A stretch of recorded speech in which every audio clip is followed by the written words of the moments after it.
The Israeli blockade of aid on Gaza has had far-reaching and deeply layered effects that extend across humanitarian, social, economic, psychological, political, and generational dimensions.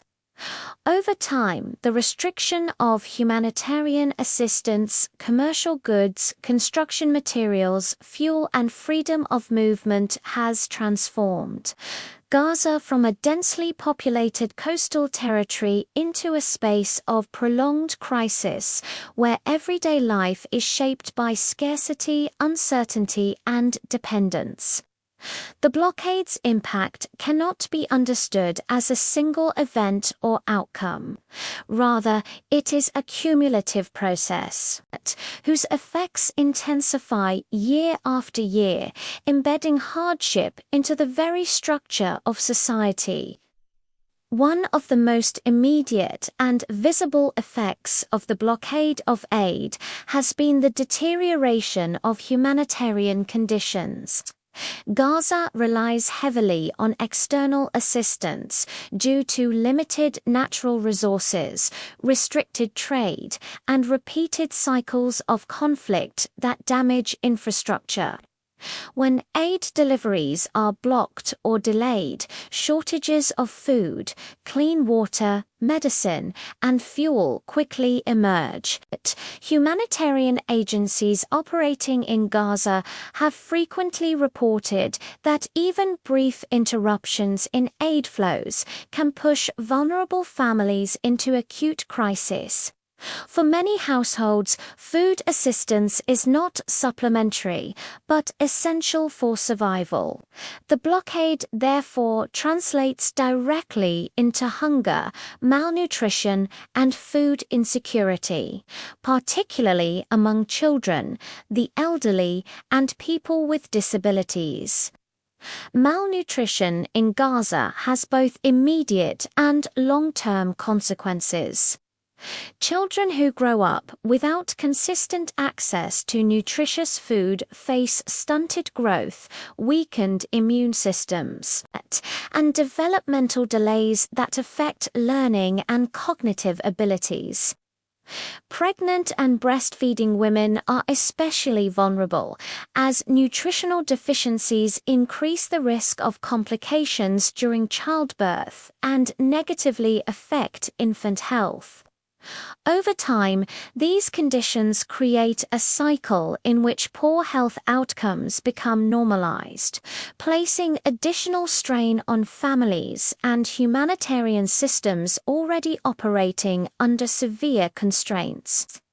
Healthcare has been another sector profoundly affected by the blockade of aid. Gaza's medical system depends heavily on imported supplies, equipment, and fuel to function. Restrictions on aid mean that hospitals and clinics often face shortages of essential medicines, surgical supplies, and diagnostic tools. Patients with chronic illnesses such as cancer, kidney failure, heart disease, and diabetes are particularly impacted, as consistent treatment is crucial for their survival. Interruptions in medication supplies can quickly turn manageable conditions into life-threatening emergencies. Fuel restrictions linked to the blockade further exacerbate the healthcare crisis. Hospitals require fuel to power generators during frequent electricity outages. When fuel is scarce, medical facilities are forced to ration electricity, shutting down non-essential services and sometimes even critical care units. Life-saving equipment such as ventilators, incubators for premature infants, and dialysis machines become unreliable. In such an environment, healthcare workers are forced into impossible ethical decisions, prioritizing some patients over others due to resource limitations rather than medical need. The blockade's effect on Gaza's water and sanitation systems has been equally severe. Gaza's sole aquifer has been over-extracted and contaminated, leaving most of the available water unfit for human consumption. Aid restrictions limit the import of materials needed to repair water infrastructure and build desalination and wastewater treatment facilities. As a result, many families rely on unsafe or expensive alternatives for drinking water. Poor sanitation contributes to the spread of waterborne diseases, particularly among children, compounding the health crisis and increasing dependency on an already overstretched medical system. Economic life in Gaza has been systematically undermined by the blockade of aid and goods.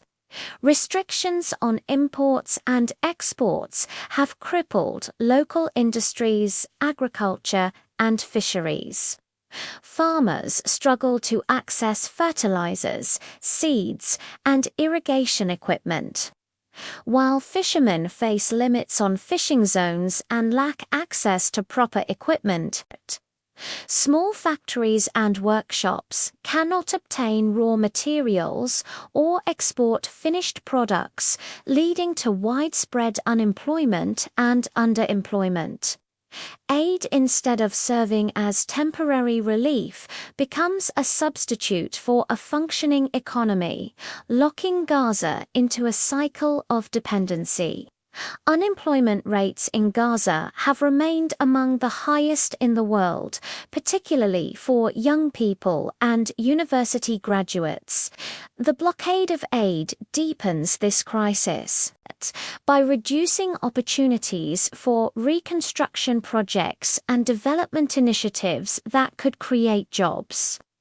When construction materials are restricted, rebuilding homes, schools, and infrastructure damaged in conflicts becomes nearly impossible. Skilled workers such as engineers, builders, and technicians find themselves idle, while young people see little hope for meaningful employment. This economic stagnation fuels frustration, despair, and social tension within the community. The social fabric of Gaza has been deeply affected by prolonged aid restrictions. Families are forced to adopt coping mechanisms that erode dignity and resilience, such as selling personal belongings, reducing meals, pulling children out of school to work, or relying on debt. Traditional support networks, once a source of strength, are stretched thin as nearly everyone faces similar hardships.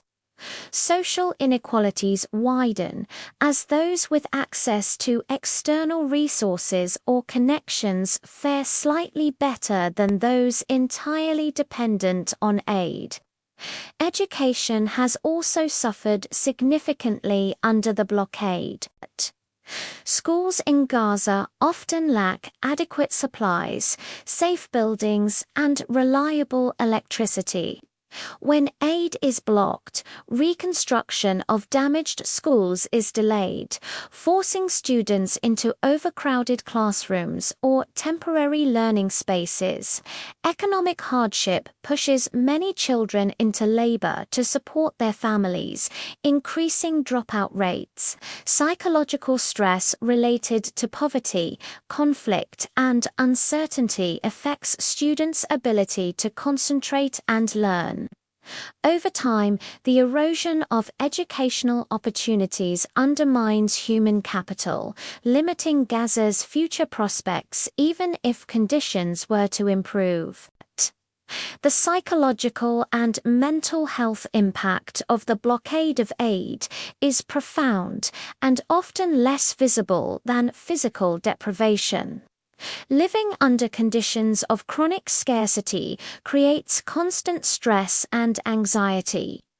Parents worry about feeding their children, accessing healthcare, and securing basic necessities.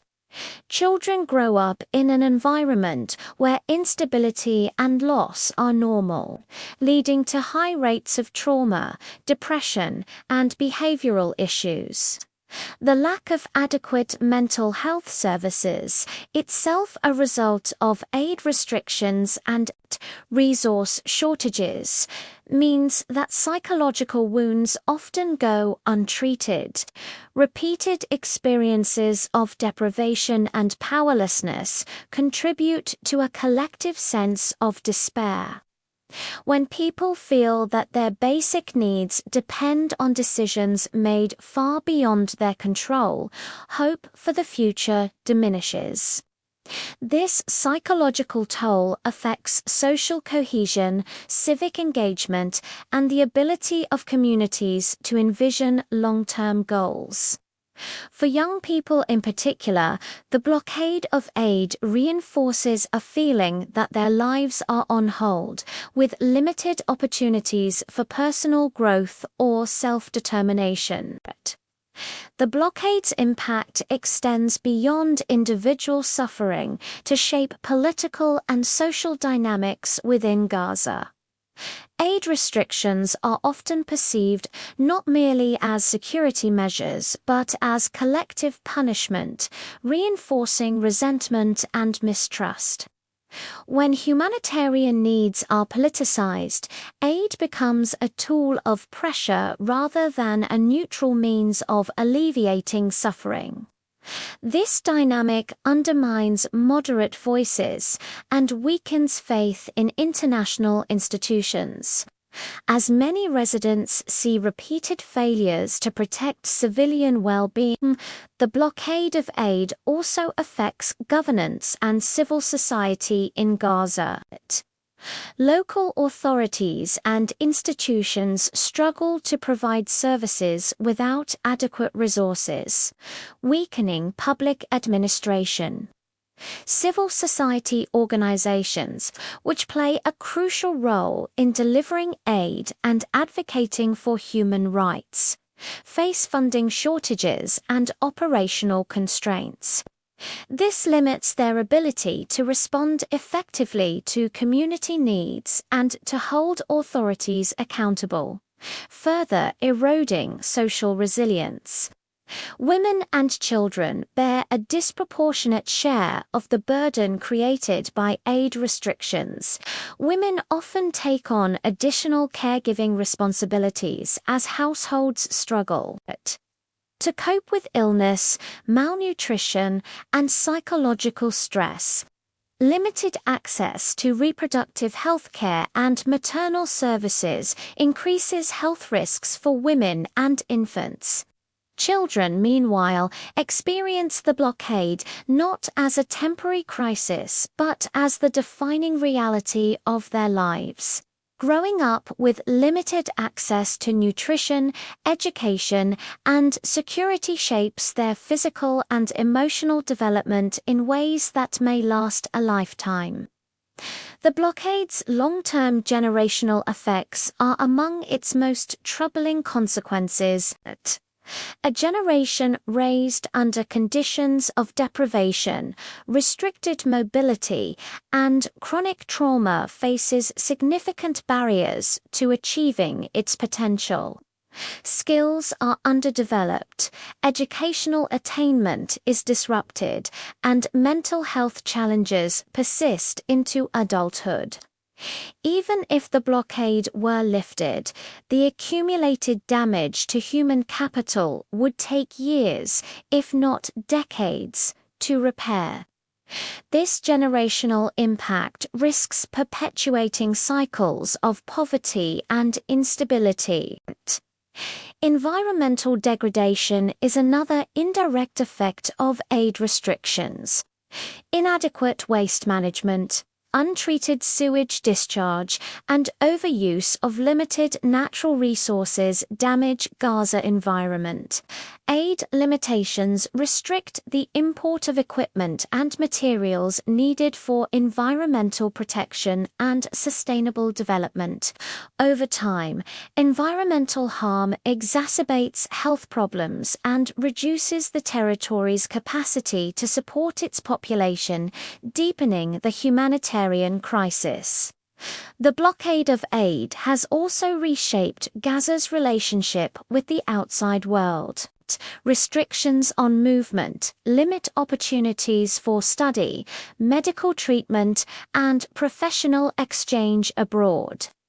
Patients in need of specialized care often face long delays or denials of exit permits, turning treatable conditions into fatal ones. Students who receive scholarships abroad may be unable to leave, while professionals are cut off from training and collaboration. This isolation reinforces Gaza's marginalization and reduces the flow of knowledge, skills, and innovation. From a humanitarian law and ethical perspective, the effects of the blockade raise serious concerns. The restriction of aid to a civilian population in need challenges principles that emphasize the protection of non-combatants and the obligation to facilitate humanitarian assistance, regardless of political or security considerations. The humanitarian consequences are borne primarily by civilians who have little control over the broader conflict. This gap between stated security goals and lived civilian suffering remains a central point of international debate. Over time, the blockade of aid has transformed Gaza into a space where crisis is normalized. Emergency responses become permanent substitutes for development, and survival replaces progress as the primary goal of daily life. Aid agencies shift from rebuilding to merely sustaining minimal living conditions, while long-term planning becomes nearly impossible. This normalization of crisis is itself an effect of the blockade, as it erodes expectations of stability and improvement. The cumulative impact of these effects is a society under immense strain, where resilience is constantly tested but repeatedly undermined. Despite extraordinary efforts by families, communities, and humanitarian workers, the blockade of aid constrains the capacity to recover and rebuild. Each restriction compounds previous damage, creating a layered crisis that cannot be addressed through short-term assistance alone. In essence, the effect of the Israeli blockade of aid on Gaza is not limited to material deprivation. It reshapes health outcomes, economic structures, social relations, psychological well-being, and generational futures. It transforms aid from a bridge to recovery into a fragile lifeline, subject to political decisions rather than humanitarian need. The longer such conditions persist, the deeper their imprint becomes, making recovery increasingly complex and costly. Ultimately, the blockade of aid has turned Gaza into a place where basic human needs are perpetually uncertain, and where the possibility of a dignified, self-sustaining life remains distant. The effects are not confined to Gaza alone. They reverberate across the region, influencing stability, perceptions of justice, and prospects for lasting peace. Understanding these effects in their full depth reveals that the blockade is not merely a policy tool, but a force that shapes the lives and futures of millions in profound and enduring ways.